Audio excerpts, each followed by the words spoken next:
show industry international right here on Hotline Radio, the hottest radio station on the net, period, the number one radio station. Now, we're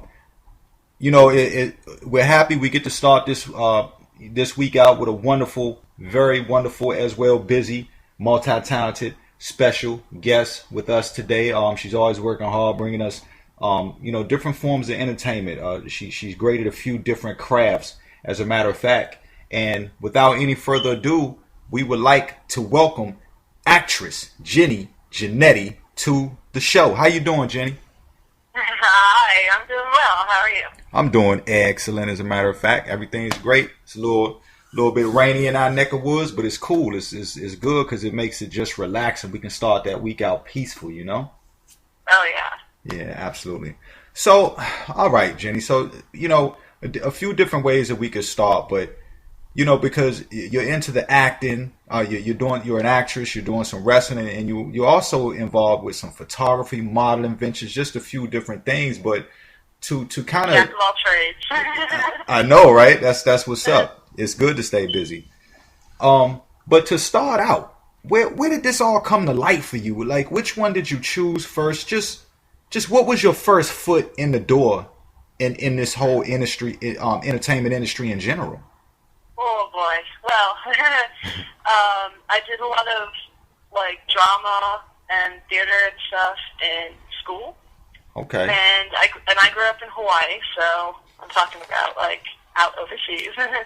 And I was very into photography also in high school, and my parents got me an awesome camera for Christmas one year, and I was always very into that. I did a lot of landscape photography when I was a kid.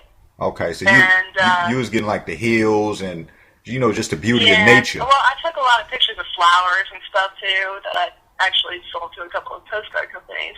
Oh, that's what's up. And but then when I graduated and moved out to Virginia and all of that, I met a photographer who was doing event photography in New York and Long Island, Manhattan, stuff like that.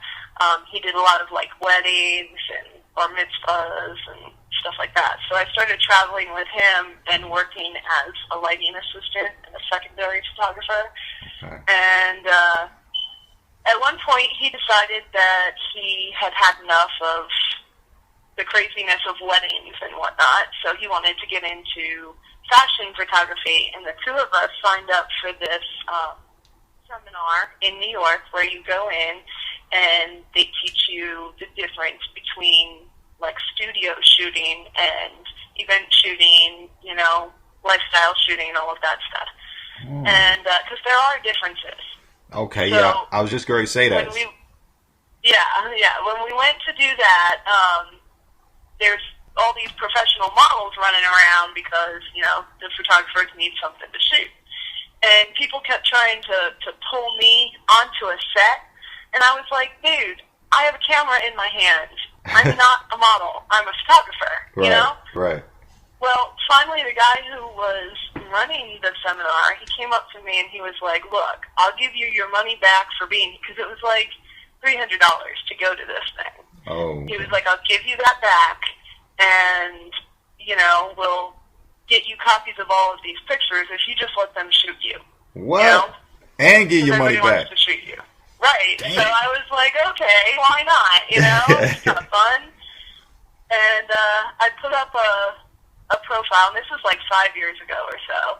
I put up a profile on Model Mayhem, which wasn't as much of a joke back then as it is now. And I actually ended up booking a lot of work through that. So, that got me started in modeling. Oh, okay. And I'd say that definitely came first. And speaking about Model Mayhem, that name has ran across me a few times. So apparently they might be out there. They're kind of out there. Some people know about them, though, right? It used to be a really good way to connect with people who are trying to work. But nowadays, there's so many people who have subscribed that just have like pictures that they've taken of themselves with their cell phone and stuff, and it's not as much about the actual workers anymore, you know? Oh, okay. And so that's what happened pretty much. Once you got that $300 back and jumped in front of the camera, that was it. After that, that was it. Yeah, I mean, it kind of took off from there, and I'm still doing a lot of modeling. In fact, after I started modeling, and I decided I loved it, and I wanted to be serious about it. I went to a school in New York, a fashion school, and got certified as a modeling coach as well. So now I do a lot. I run a modeling group. I call it the Devious Dolls, and my girls. You know, when I book a shoot, they all come and I'm on set to coach them. I provide all of their concepts. I do all of the wardrobing. If they need help with hair and makeup, you know, some girls can do it themselves. Some girls need some help. So I do all of that. And we focus mostly on horror-based, horror-inspired modeling. Yeah, because I know, because, you know, it's definitely, I can tell you're into the modeling because I've seen so many pictures and yeah, it's definitely horror oriented. I mean, you got the blood jumping off and a lot of them. Yeah. You know, you're scratching. You got. Well, I love to play in fake gore. Okay, that's what's up. Now, I wouldn't want to play in real gore, which is why I'm not a doctor. Yeah, I know, right? That's. Yeah. So, are you a fan? So, I assume you're a fan of the horror movies, then. Oh yes, I can't get enough. Okay. Now, yeah, because you've got a few, you know, and we'll tell you what, we'll bounce back and forth because there's a few different things like with the DV. Now, let me ask you quick, going back to the Devious Dolls right quick. How is that, you know, is that a closed operation at this point? Have you found all of the models that you're going to use, or is it still open for those who might? I'm constantly looking for. I mean, really, at this point, we've only done a few group type shots. And some of the girls I connected really well with and worked really well with, and some of them, you know, I have some issues with some girls showing up, and you know, so I'm still trying to build a team, and what I eventually want to do with it is, you know, promote because I do a lot of convention work, so I want to take, you know, photos and stuff to different conventions and put out the name and stuff. And I would love to keep growing and growing the group until eventually it's like flooded. You know? Yeah. So many places. Now, speaking about the conventions, now you all go to conventions sometime as a cosplayer. Explain to everybody out there listening exactly what that means. What is cosplaying? Cosplay is short for costume play. Okay. So it's kind of, think of Halloween, you know? But cosplayers are focused more on, you know, DC Marvel. They're focused on video game characters. They're focused on anime characters. They're, you know, things that are not quite as they're very character inspired. Right. A very specific character. And when you cosplay, you don't just put on a costume, you envelop the whole persona of the character. Like, for example, I ran into this guy who was cosplaying as the Joker. And you see lots of people running around as the Joker. Right. But this one particular guy had the quirky little, he knew all of the little things that the Joker would say, and he's constantly making references, and he laughed the same way. He, you know? Right. And you really, really kind of felt like you were standing in a room with the Joker. So this is... And that's a real cosplayer. Yeah, you know? Because that's an engulfing feeling, the difference in when you see somebody dressed up in a certain costume, but they're still acting normal human, I guess, if I'm correct with the words, but it's different when you're standing... So when I cosplay, I only do characters that I know, for one, because how can you personify somebody that you don't know, you know? Right. That's got to be extremely fun. How do you how do you pick? How do you pick who you're going to be at that particular time? Well, I mean, you just kind of got to think of different things that you love. One of my favorite cosplays that I do is Elvira. Oh, wow. I am a huge Cassandra Peterson fan. I actually got to meet her at Scares That Care last July. Really? And yeah, wow. And I was wearing my Elvira dress and my whole cosplay when I met her. Uh-huh. And she's like 63 years old, and she was having a hard time standing and sitting and standing and sitting. So when people would come up and get a picture with her, a lot of times they crouched down to where she was sitting. Right. But when she saw me in my getup, she stood up and she pulled out her camera and asked if she could take my picture. Oh, yo, that's real right there. Now that's yeah, I know, right? when you because Elvira's an icon. When you got Elvira taking pictures of you now being her, that's amazing. I know. It was kind of a geek out moment for me. Yeah. I can imagine. I geek out just seeing Elvira on TV. So yeah, you know what I mean. Yeah, but I mean it's a really awesome experience. And then I also one of my other favorites that I do is Catwoman. But I am a big fan of like Batman back in the 60s. Yeah, the originals. When you had like Adam West and Burt Ward. Uh-huh. So my Catwoman is Julie Newmar with the shiny suit, the gold belt, right, the medallion necklace. Right. And you know what? Those back then, with those, you know what? When you cosplay like that, it gives you a rush. The person is standing in front of you because it brings that reality. It's almost frightening to a certain extent because you feel like you're standing in front of that person. Right. Now, okay, the photography company, like I say, you and your husband, you guys work together. I know, like, you're a digital artist, and what does he do? I am the digital, and that's what we do at conventions a lot as well. We work with a group called the Sci-Fi Photo Guys. And he is, my husband is the photographer, and I'm the digital artist, and we do green screen photography, where we do cosplay photography, and a lot of times we do celebrity photo ops as well.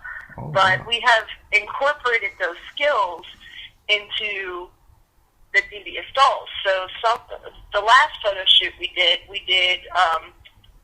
kind of Disney stories, which I know is not the most horrible thing that you could do in a horror genre, but we kind of did the moment where it all went wrong.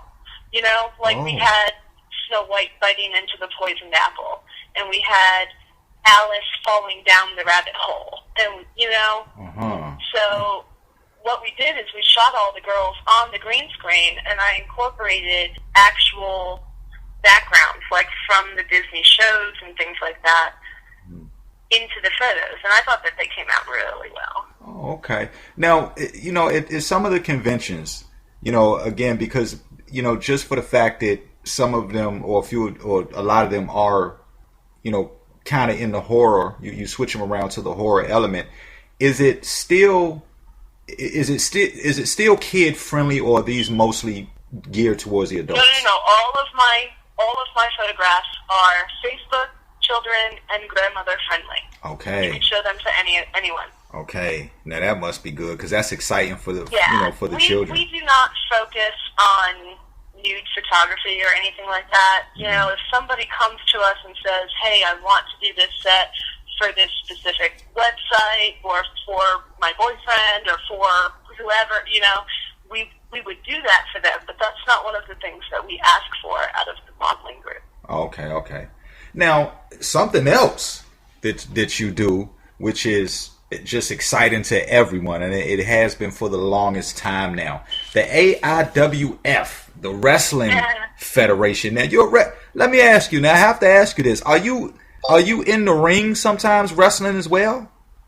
Well, you got to understand that as a female competitor, there is not a whole lot to do out there. Right. When you start going up into like WWE and stuff, they're pulling females from, you know, all around the nation, so it's easy to get females in one spot. Uh-huh. But for a smaller independent company like AIWF, that's a little tougher, Right. you know?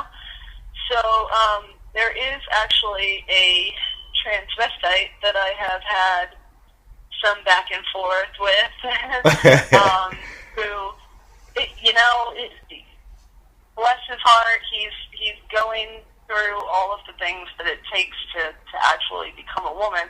But at the moment, the man is still a man. But we battle together all the time, you know, because he dresses and personifies himself as a woman. So we can get in the ring together. Now, let me ask you now. Go ahead. Go ahead.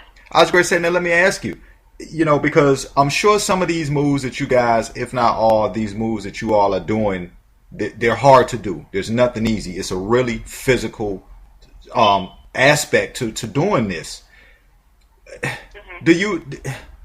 Is it any more difficult when when you're doing scenes with him because he's actually a guy? So is it that kick that you... actually that makes it a little bit easier.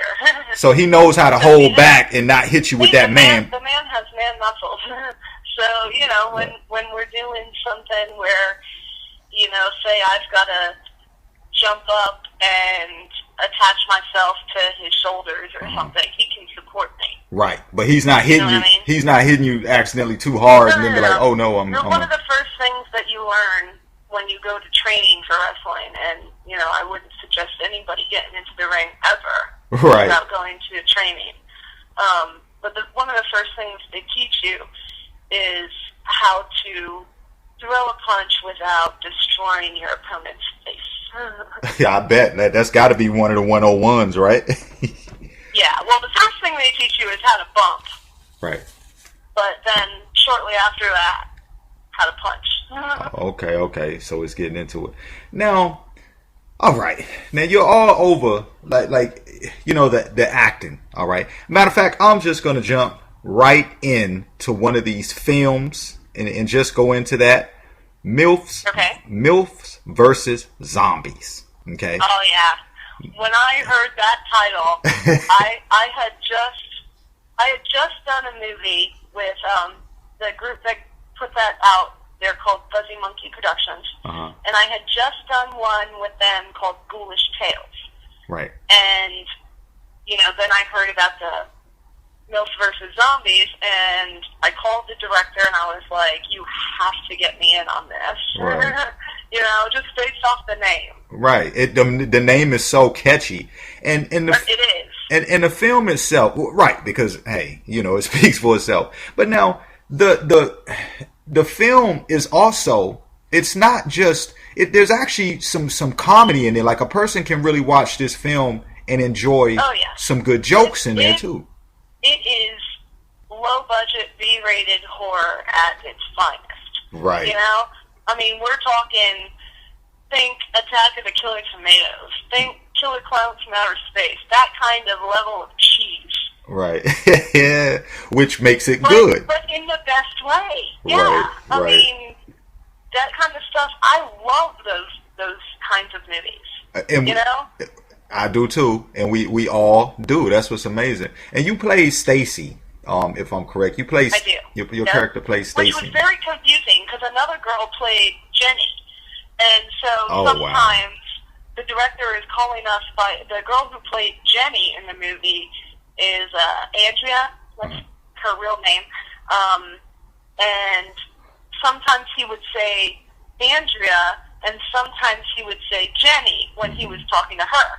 And then sometimes when he's talking to me, he would call me Jenny. And then other times he would call me Stacy. Right. So it was very confusing. He'd say Jenny and we'd both go like, what? At the same time. Did you get the knock in? Did you get, now I'm assuming you didn't play a zombie in this movie. No, I mean, Stacy is, there are 4 MILFs. Okay, all right. In the film. Now, they are the group of 4 women who actually, our children are at summer camp, and our husbands are supposed to be out bowling, but they're actually at a strip club.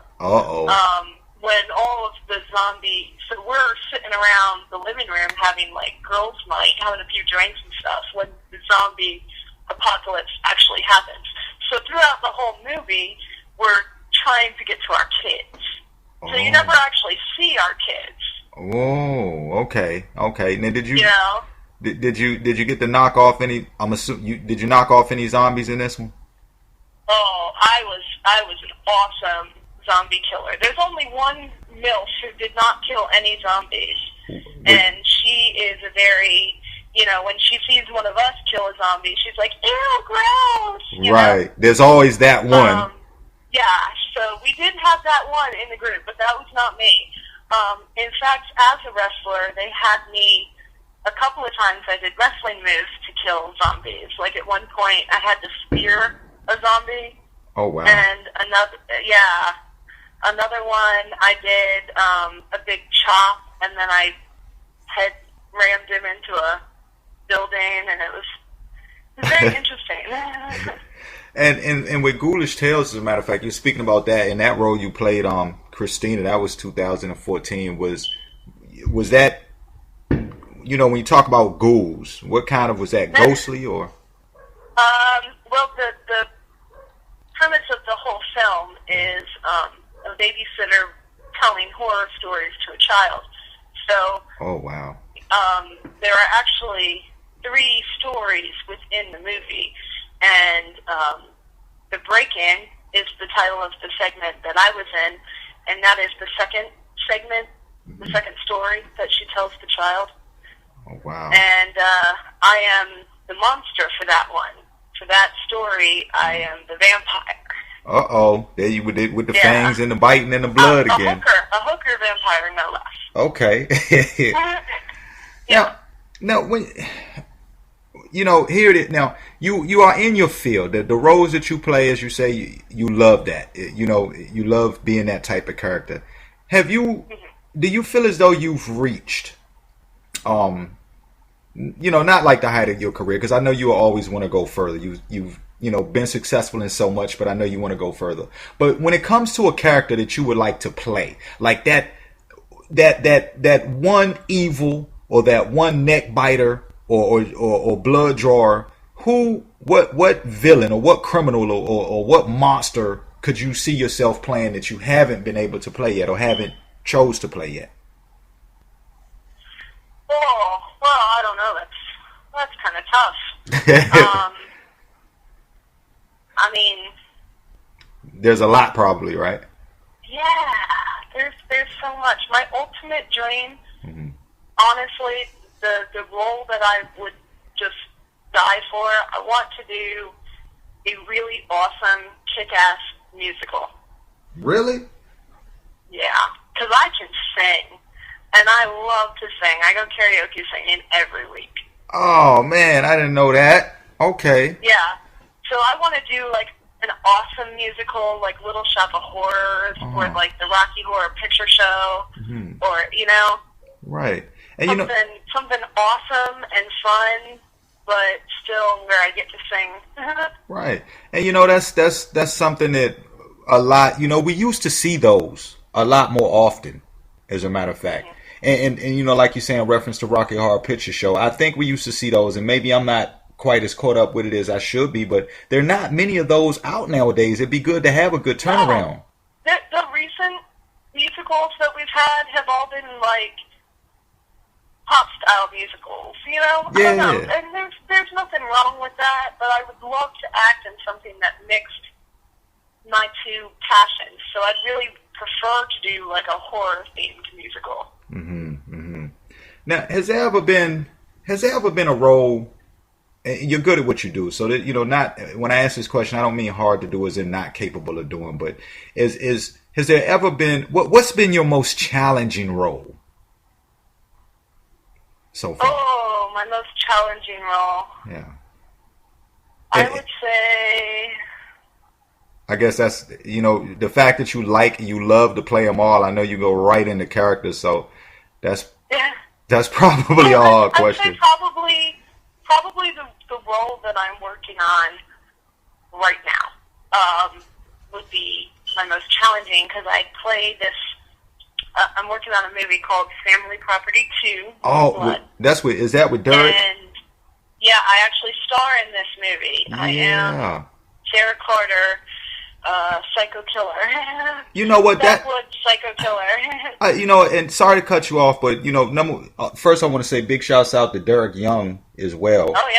Yeah, I know he's involved with that. But the cover had me cracking up. Again, the title is catchy. You know, you always find these films with these titles that just pull you. I'm just lucky like that. Yeah, they pull you in right away. And so Family Property 2, More Blood, which I'm sure is one of your favorites. But what are you doing in that role as Sarah Carter? I am Sarah Carter is the killer. She, in the beginning of the movie, you see her living with her parents, and the mom's always drunk, and the dad's always beating up on everybody, and you know, I mean, childhood obviously was not very good. Right. She has a brother who is mute, and he is locked in a shed somewhere on the property, and the parents never even acknowledge him, really. Oh, wow. Yeah, so, and then at some point, the father gets killed, and then the mom dies. You know, she succumbs to, like, cancer. Uh-huh. And so Sarah is left on the property pretty much by herself. I mean, she has the brother locked in a shed somewhere, but she's pretty much the sole person on the property at that point. And right before the mom died, she says, you know, promise me you'll never let anybody come in and destroy our property. So from that point on, whenever somebody comes to the property, Sarah is incredibly protective, and she just slaughters them. And is out to get them. Now, did you have the opportunity to play in Family Property 1 as well? I did not. At that point, I did not know Derek Young. Oh, okay. So I was not in that first one. I did see it. I did watch it. Okay. But I did not participate in that. So this was going to, you know, because I heard I had got to speak to Derek Young, as a matter of fact, before I interviewed him as well. Great guy. And he has such great visions for this film. And I could just tell.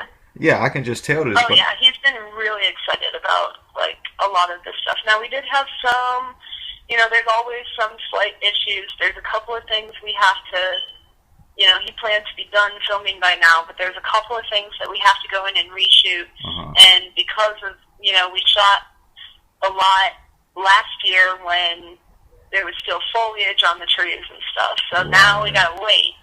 Right. Until, you know, it looks more similar. Yeah. To get these last little things that we need. But that's just part of movie making, especially, you know, in the independent range. And it's, you know, and then just like you say, I mean, you just have to deal with the seasons and things like that. And that's that's normal, pretty much. Yeah. But he does. He has always great ideas, and sometimes even when we don't, like, we work really well together, because sometimes he'll say, well, let's do this way, and I'm like, let's do it this way, and he's like, oh, that's a good idea, you know? Yeah. Have you ever? It's nice to not have either one, like, you know, sometimes there's headbutting between a director and the lead, you know? Yeah, absolutely. But we never have problems like that. I mean, he's a nice guy, and I consider him a friend, and we don't butt heads, at least. You don't collide. We tend to feed off of each other a little bit. You know what? That is the makings. You know, number one, that's the makings of a great film when you two can do that. But you know, the other good part that I see about that is that you know, something else that probably makes it so much easier to make a success is the fact that you are playing roles that you love to play. And yeah, and it so it just seems like, hey, not only are you ready for that role, but you have the experience to really be able to bring that particular character to life. Some people, some actors or actresses might not be in their right zone when it comes to a film, if you know what I mean. you know. But it seems like you like what you're doing. Take and then moving on to Toxic Tutu. Okay, again, Oh yes. these names are just bananas. Okay. I no this are you familiar with the Toxic Avenger? Yeah, I am. The Toxic Avenger was a 1984 trauma movie. Right, and it was a hit. It was a huge underground hit. Right. And they made, they did 3 of them that were really big, and then they did a 4th one that was a little more of like a documentary of the series and stuff. But this one, Toxic Tutu, is the 5th and final film of like the series, Right. And it's kind of like a mockumentary where, it starts out kind of as a documentary of the films, but then all this crazy stuff happens, and it starts to build into a little more of an actual, scripted out movie as opposed to a documentary. So that's why we say, a mockumentary. Right. And that you played the Bartonsville reporter in that one as well. I did, which was awesome. And I actually got that role through Derek Young because they were coming into Martinsville, which is why they called it Bartonsville. Right. To do a scene because one of the actors lived closer to there, Right. And Derek called me and he said, they've got a couple of parts that they need to fill, and one of them is a reporter who will have a lot of speaking lines because they'll be standing right in front of the reporter as this guy is getting, arrested in the background, and they'll be talking into the camera the whole time, and everything's happening behind the reporter. Right. So there's and he said, do you want to do that? And I was like, yeah. And then what happened, it was just supposed to be this one scene, but Derek actually also got me in at, which one was it? EpicCon in Dayton, Ohio. Okay. Which, we won't talk much about that. But, okay, all right. Through being there, they were filming more scenes for the movie there. Mm-hmm. The cast for Toxic Tutu was there as well. Right. So when the director realized I was going to be there, he sent me an email and he was like, do you want to do a little more? Do you want to continue? Because we need another reporter, And so I was like, yay! Right. So I got to do even more. It's really cool. Oh, okay. That sounds awesome. Now, where do you? Okay, between and all of these different projects that you're working on. I mean, you're shooting the films. You've got Devious Dolls, the photography, the digital artists. Where do you find, what is a typical week like for you? And I know you're right, exactly. Like, where I'm going with this. How do you fit this in? Oh boy. Well, I keep a very big calendar right. up on my wall, so I can write every single thing as it comes up.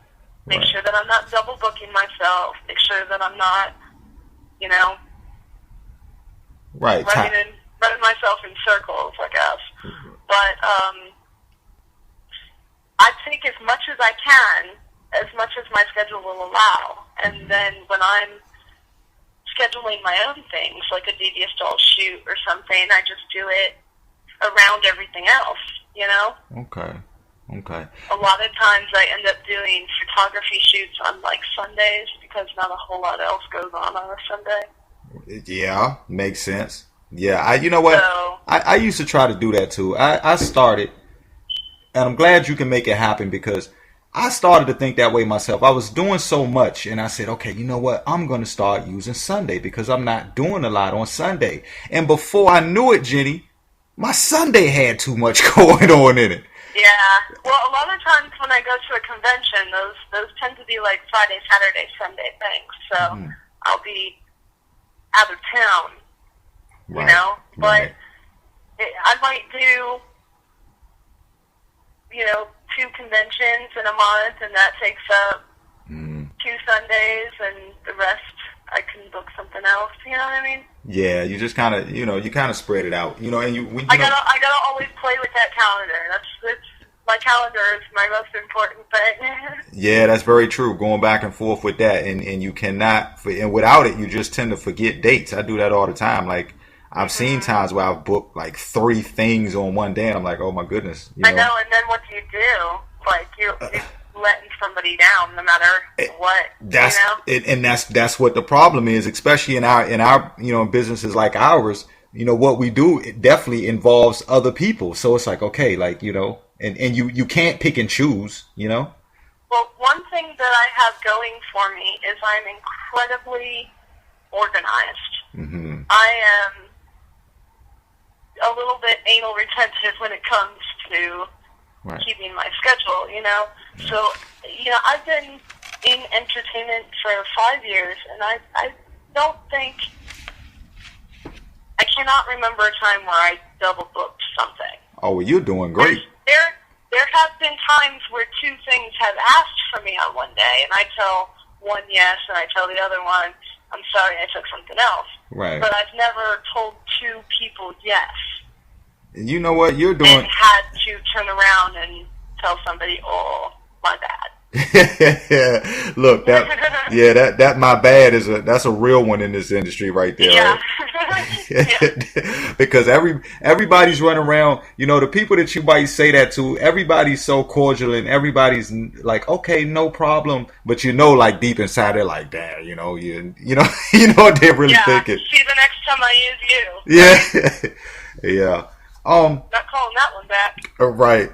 Now, have you, in the future, can you see yourself possibly working on any, I won't say producing, because everybody talks about how hard production and just taking care of the paperwork and so on. Okay. Can you see producing? Yeah.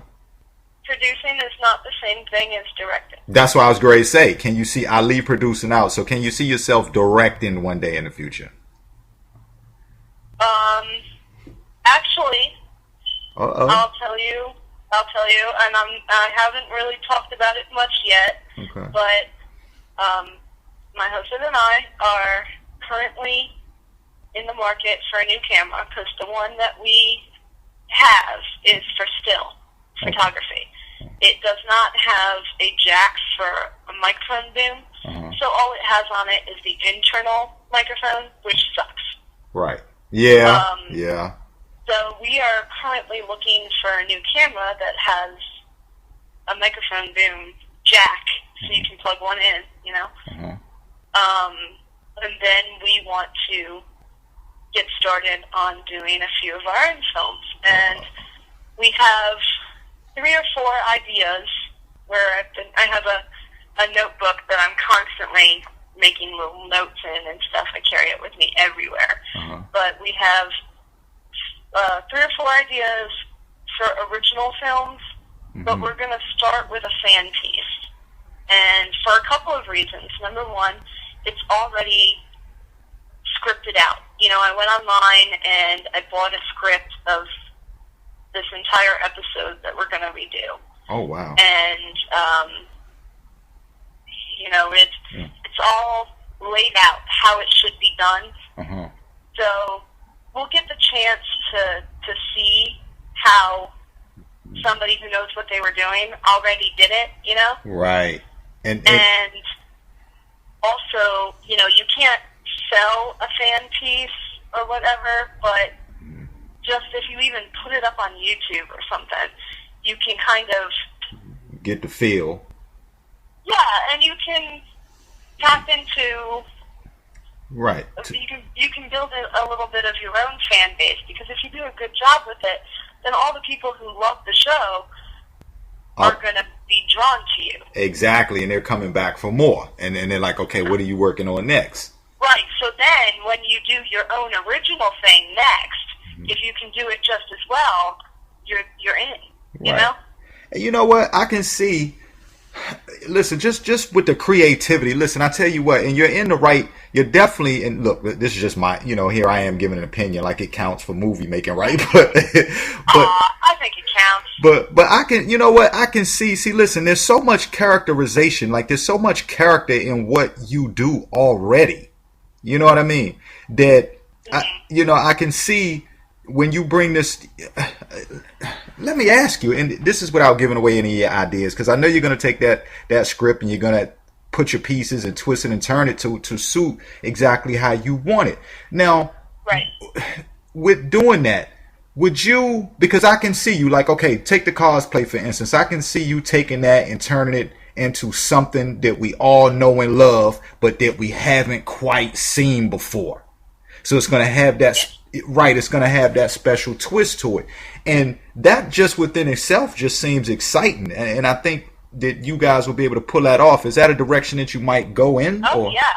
Yeah. And you know what? Even with, like I said, we're doing this one fan piece first to get our toes wet and stuff. But we don't want to be just fan recreation. Mm-hmm.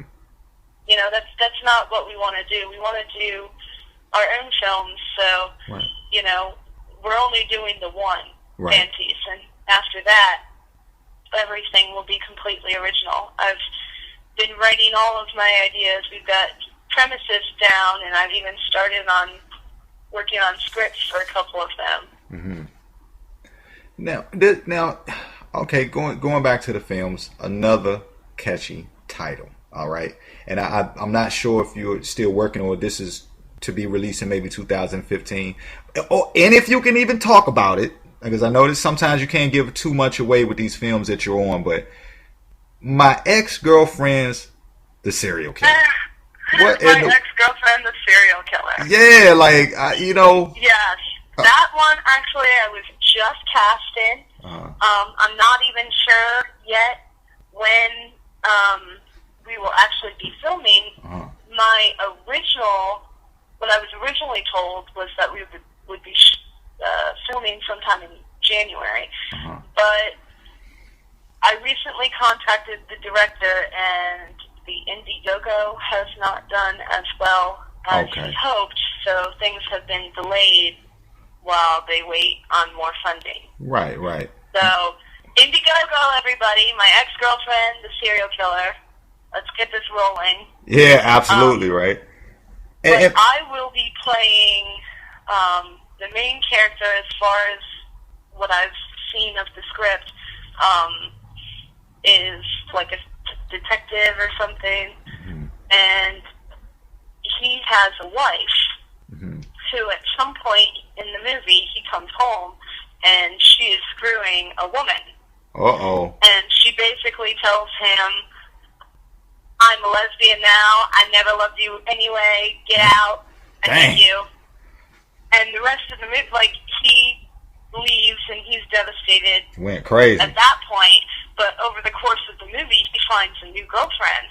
And the ex can't take it. She's mad. She's like, how could he move on so fast? And the lesbian lover is like, what are you worried about? You got me, Right. So I play that bitch of an ex-wife. Yeah, so that'll be fun, right? Look, that's gonna be off the chain right there. You done turned around and done him wrong. Oh, and guess who gets to play my lesbian lover? Okay, let me get a drum. Let me get a drum roll first. What? Yeah. Oh my goodness. So this. Yeah, no, I'm super excited. I mean, I've met her at a few conventions and stuff, and she's super awesome, nice girl. Holy cow. So you know what? I tell you, these films, and I say this because I encourage all the listeners out there to really go check these out, because all of these films, you can just tell from the titles, first of all, they're like you said, they've got that certain element of cheese to them, but they're also, that we all love, but they're also good plots. They're not too, they're not so bougie or just something. It's just back to the basics of just a good movie, something you like to look at and kind of get away from reality a bit, but still, Oh yeah, definitely. Yeah. Now, kind of going back to Devious Dolls, and before we get out of here, I definitely want you to, number one, I want you to do your shout outs and also let everybody know where they can follow you on social media sites. But and keep up with your projects. But before we get to that, let everybody know, all the females out there listening who might want to try out for Devious Dolls, what some of the requirements might be, at least, so that you just don't start hearing from all kinds of people who just won't make it. Well, I mean, the requirements are very simple. I specialize with new models. I mean, I do all of the concept design and all of that, so I work a lot with girls who have not done a lot of modeling, and if somebody is looking to learn about, I teach girls the concept of posing. There's so much more to modeling than just smiling at a camera. Right. So I teach them how to find the light so that they're creating less shadowing with their face. Yeah. I teach them how to pose their body so that they're creating nice lines and some negative space, because all of those things are important. Right. And you're the next thing to let everybody out there pretty much know, I can see where you're coming from, because like you're modeling in your photos, like you say, they're not just simple photos. Like, you really have to be able to show expression. Most of your photos they're descriptive. They're photos where you have a certain look on your face. I think of modeling as another form of acting. You're trying to tell an entire story in one frame with no words. That's it. That you put it. And you've got to be able to do it with your face. You've got to be able to adopt a character and tell a story with your face. Absolutely. And I teach girls how to do that. And a lot of people, and what Jenny just said is wonderful advice, because there are a lot of people who do not get to hear that. And that's the best, really, Jenny, that's the best way you could have put it. In one photo. Right, in one shot, be able to express that. And when you check out Jenny's photos, that's exactly what she's doing. You can almost tell what she's up to or what she's trying to tell you. It's amazing. Well, thank you. You're very welcome. Now, so okay, the past films, ones that you've done before, other projects, can people maybe go to YouTube or go to different places and purchase the movies, or where can they find those at? Well, a lot of the films that I have done have been through very small, independent film companies. Right. I know a lot of them have done private distribution or have distributed themselves and stuff like that. So a lot of times what I tend to do is I'll go to the company that I shot with and ask them if I can bulk order a bunch of movies, and then I take copies myself to these conventions and stuff. Okay. I know some of them you can also get in touch with the company itself. So Fuzzy Monkey, Derek Young, sometimes that's right. You can get copies through them. Right. Especially when they're doing their own distribution. Right. Okay. The biggest one that I got to act in, which sold to Spotlight, was Plan 9. Plan 9? Yeah. Okay. That one will be all over the place. It's scheduled, I believe, for a 2015 release in the United States. It's already had a release in Australia, I believe. Oh, and are you able to speak? Are you able to speak about that when I wasn't on? I wasn't on my job. I didn't. I am not. Okay. I'm not too. I mean, my part in that movie was kind of "Don't blink or you'll miss me." I've had a scene. I've had a scene or two like that. But so I'm not privy to. I'm not in the inner circle, right, with what's going on at the moment. But from as they put information out on social media, like Facebook and whatnot, I get these kinds of updates about this film. Okay, good. And you know what? I'm gonna be on my social media, on my Facebook and stuff. I'm gonna be keeping up with some of that stuff too. I love to Yeah, it has, Plan 9 has its own fan page, so if you want to keep up with, Okay. you know, when that one may be hitting in the U.S. and stuff, make sure you go in and like that page. Okay, absolutely, absolutely. Now, for all of those who might want to try to find out, who want to know how to join the Devious Dolls, or just kind of keep up with what you have going on in your fan page and stuff like that, where do they go to? I'm always active on Facebook. Mm-hmm. That's probably my number one social media site. Mm-hmm. So there is a separate page for myself and the photography group, which they're both listed under Jannetty because Facebook would not let me put J&B Studios okay. As a name. So they're both titled under Jannetty, but one of them in parentheses says J&B Photography underneath it. Oh, okay. So the one is my personal site, and the other one is the photography site. All right. Are they still able to find you active? If anyone wants to check out the AIWF, should they go there or? I am currently still active with the AIWF. Okay. I also, aside from female competition, I have a tag team that I manage for. Hey, what? You know what? I'm glad you get ready to say that too. Star City Rollers. Yeah. They're both awesome people. Jimmy Jannetty, who is my father, and Jody Osborne, who is my absolute best friend. I love him to death. Mm-hmm. And yeah, together they're the Star City Rollers, and I do a lot of managing for them. And okay. we're heels and whatnot, but we never played too dirty. Oh yeah, right. Okay. Y'all admit. Well, not dirty enough I'm gonna admit to. Right, exactly. Don't let the competition know your secret. They could be listening right now. Yeah. But it has been, with my schedule being as crazy as it has been a while since I've been down to a show. But I haven't retired or anything. I'm still. Mm-hmm. Hey, where do? Active.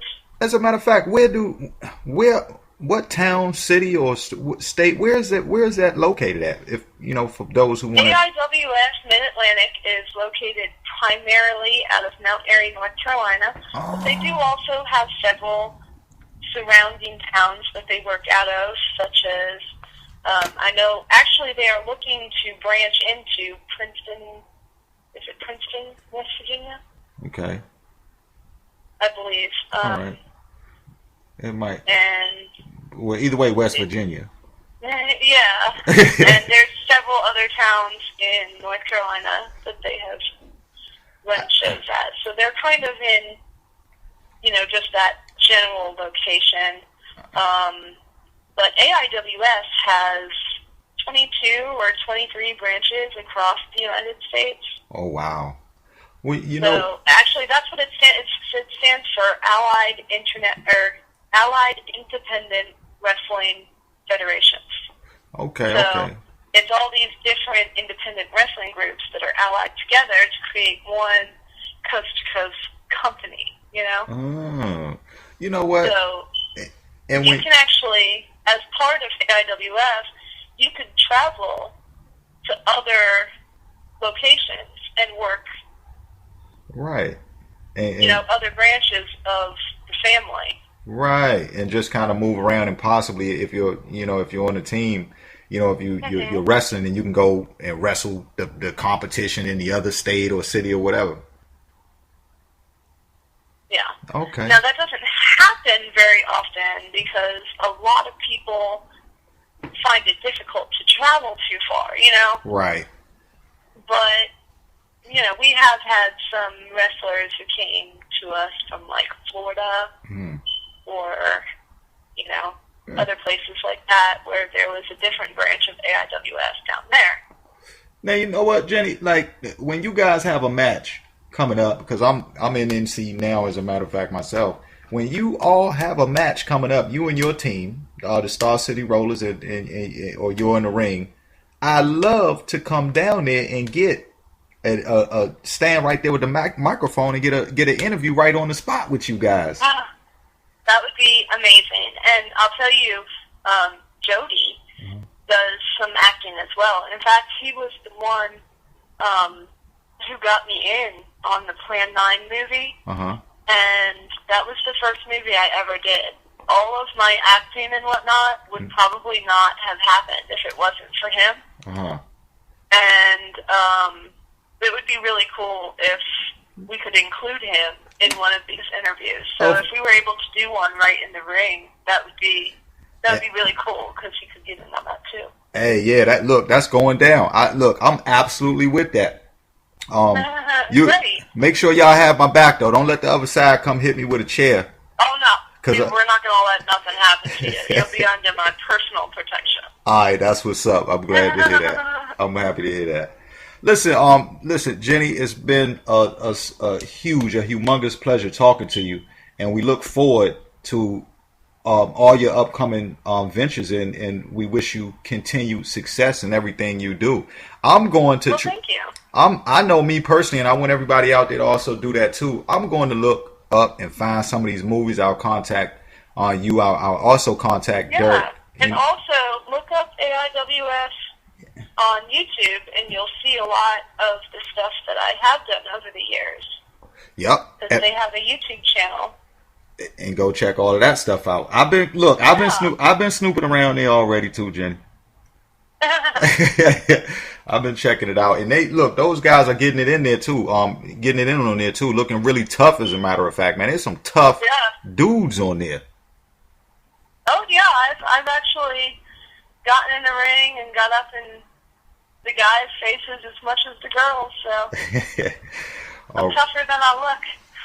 I know, right? And when you look, and the thing is though, when everybody out there, when you see Jenny, when you look at her photos and stuff, you can definitely tell that she is not afraid. Listen, Jenny, it's been wonderful. It's been wonderful. We'd love to have you back on. I'm gonna get down there to one of the matches and check you all out on there. Also, look, feel free. I'm sending an open invitation to the rest of your crew out there as well. That they're welcome to come on to the show. Also, maybe you and the before I get to come down there, maybe you and the Star City Rollers can just come on the show, come on the radio show all together and just sit down and talk about what's going on. Yeah, that'd be awesome. That'd be great. All right, everybody out there all over the world, you've been listening to the Keith Harris Show Industry International with our very special guest, Jannetty. Listen, Jenny, we love what you do. You keep up the great work, and we will be in touch. All right. All right, talk to you soon. Okay, have a good night, everybody. Bye-bye. Everybody out there, that was Jannetty. Wonderful person, lovely, down-to-earth attitude, doing a lot of great film projects. Make sure you go check all of those out. Also, go check out the AIWF as well. Watch them getting down in the ring. I know a lot of people out there still love the wrestling. It's been around for a long time. For a lot of us, it's pretty much a lifetime enjoyment to watch that. All right. As she says, don't try it though. Don't try it without the proper training and stuff like that. So once again, we send a big shout out to her and her whole team, her photography staff, Devious Dolls, everybody. Big shouts out to Derek Young and the whole family property crew and cast. Toxic Tutu, and go check out all of them films. I'm telling you, they're a great watch when you're sitting around in the middle of the night and you want something with some action and you can sit back and laugh and be like, whoa, I can't believe that just happened. Make sure you go check it out. All right. Now we will get back into a little bit more music for now. Okay. Of course, you are listening to the Keith Harris Show Industry International right here on the #1 station on the net, period. Anywhere you try to go, you won't find one hotter than Hotline Radio. So make sure you stay tuned in every day, all day. Of course, it's Monday. We got my man DJ Mike Styles coming up right after me. Big shouts out to the whole 23rd radio staff, the whole K-Town, Kinston, everybody out there, NC, the whole West Coast, Hollywood, North, South, Toronto, everybody all over the globe. No matter where you at, you might be in Egypt right now. Big shouts out to y'all too, everywhere. All right, y'all don't go nowhere. Stay tuned. You listen to the Keith